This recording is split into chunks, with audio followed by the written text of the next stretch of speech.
पूर्वी सोलापुरातल्या डॉक्टर बाबासाहेब आंबेडकर चौकातून या मोर्चाला सुरुवात झालेली आहे। माजी आमदार नरसय्य आडम यांच्या नेतृत्वाखाली पशुपालक असतील, शेतकरी असतील आणि सामाजिक संघटनांचा हा मोर्चा जो आहे, कृषी समितीचा मोर्चा या ठिकाणी काढण्यात आलेला आहे। कथित गोरक्षकांवरती कारवाई करण्यात यावी, त्यासोबतच जे गोवंश हत्या कायदा आहे त्याच्यामध्ये बदल करण्यात यावे अशी मागणी जी आहे ती या ठिकाणी करतात। सुबोध वाघमारे आपल्यासोबत। खरं तर मला काय नेमकी मागणी आणि काय भूमिका आहे? हा जो मोर्चा आहे गेले 15 दिवस बेपच्या विरोधात महाराष्ट्रातील कुरेशी समाज, शेतकरी समाज बंद केलाय, परंतु सरकारचं याकडे लक्ष नाही आहे। सरकारचं लक्ष वेधून घेण्यासाठी गो हत्येला आमचा विरोधच आहे, परंतु गाय सोडून इतरांना जी भाकड जनावर आहे त्यांना कापायला जी सरकारने तथाकथित धर्म लोक, गोरक्षक जे बंदी करत आहेत, बजरंग दल यांच्या अत्याचाराला कंटाळून हा मोर्चा काढलेला आहे। कथित जे गोरक्षक आहेत त्यांच्या अत्याचाराला कंटाळून आम्ही हा मोर्चा करतो, अशा पद्धतीची भूमिका जी आहे ती या ठिकाणी या मोर्चाच्या वतीने केल्या जात आहेत।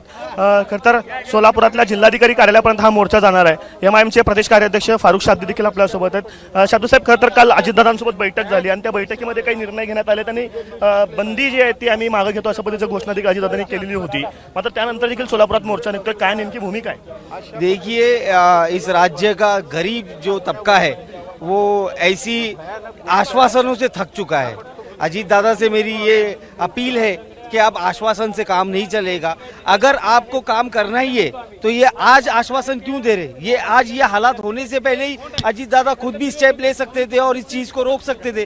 लेकिन अफसोस की बात है कि ये जो राज्य सरकार है ये सिर्फ गरीब जनता को लॉलीपॉप, गाजर देने का काम करती है और जमीनी स्तर पर कोई काम नहीं करती। त्यांच्या नेतृत्वामध्ये हा मोर्चा होता ते माजी आमदार नरसय्य आडम मास्तर देखील आपल्यासोबत आहेत। मास्तर, परवा देखील तुम्ही स्पष्टपणे भूमिका मांडलेली होती की आम्ही मरेपर्यंत रस्त्यावरती लढाई लढू, आता पुन्हा रस्त्यावरती उतरल्यात, काय नेमकी भूमिका आहे?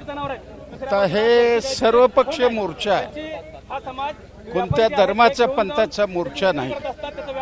शेतकऱ्यांनी कष्टकऱ्याकरता हा मोर्चा आहे, त्यांच्या रोजीरोटीचा प्रश्न आहे। आज जवळजवळ 5 लाख कुरेशी समाज आणि या राज्यामधले लाखो शेतकरी संकटामध्ये आलेले आहेत। 21 तारखेपासून संप चालू आहे, अजूनही सरकार हलायला तयार नाही आहे। हे जे बीप आहे हे बीप निर्यात होणारे बीप आहे आणि हे निर्यात करणारे सगळे गुजराती जैन आहेत। 40,000 कोटीचं एक्सपोर्ट होतो, चमड्याचं एक्सपोर्ट होतो।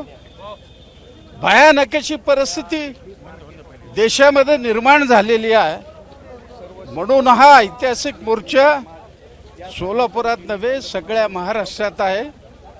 आता अजितदादांनी मीटिंग घेतली, वर मुलामा लावला सरकारी परिपत्रक काढण्याबद्दल।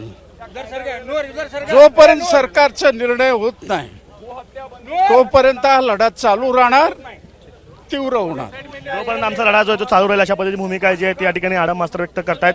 शेतकरी मोठ्या संख्येनं या मोर्चामध्ये सहभागी झाले आहेत, शेतकरी संघटनेचे प्रतिनिधी देखील आपल्या सोबत आहेत। म्हणजे शेतकरी मोठ्या संख्येनं या मोर्चामध्ये सहभागी झालेले आहेत, काय नेमकी भूमिका आहे शेतकऱ्यांची?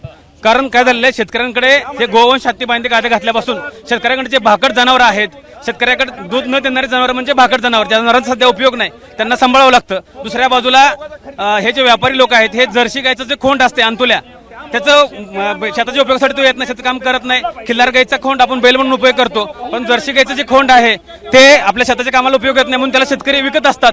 कारण त्याला सांभाळणं, तर त्याला गायचं दूध द्यावं लागतं, त्याला पालन पोषण करण्यासाठी हा खर्च आहे, अधिक खर्च येतोय। त्याच्यामुळे किंवा काही जनावरं एखाद्या जनावरांनी मारामारी केल्यामुळे लंगडी झालेले असतात, अपंग झालेले असतात, अशा जनावरांना सांभाळण्याचा खर्च सुद्धा म्हणजे शेतकऱ्यावर पडत आहे।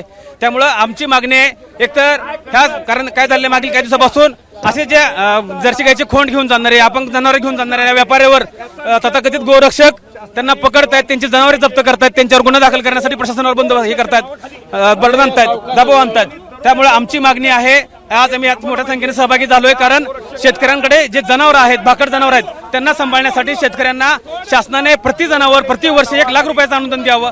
कारण जनावरांना सांभाळण्याचा आज बघितला मजुरी वाढलेले आहेत, चारा मागलेला आहे अशी परिस्थिती असताना शेतकऱ्यावर आर्थिक बोजा पडत आहे. दुसऱ्या बाजूला हे लोक व्यापारी म्हणून जेव्हा करतायत त्यांच्यावर तथाकथित गोरक्षक बंदी आणतात. तुम्ही जरूर कोणत्या जनावराला गोरक्षकाचा कायदा आला पाहिजे. जर्सी जनावर जे आहेत, जर्सी गाय, त्याचे जे वासरं आहेत, खोंड आहेत, ते शेतकऱ्याची उपयोगाचे नाहीत. त्यामुळे एकतर आम्ही म्हणतोय जे तथाकथित गोरक्षक असतील त्यांना आम्ही हे जनावर, जर्सी गायचे जे खोंड आहेत त्यांना आम्ही मोफत देऊ, त्याने घेऊन जाऊन त्याचा सांभाळ करून दाखवा. नसेल तर आम्हाला शेतकऱ्याला प्रति जनावर वर्षाला 1 लाख रुपये अनुदान त्याला सांभाळण्यासाठी द्यावं.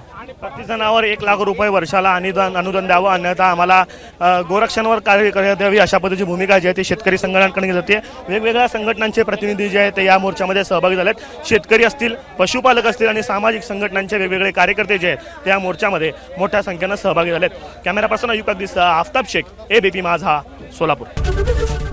एबीपी माझा, उघडा डोळे बघा नीट.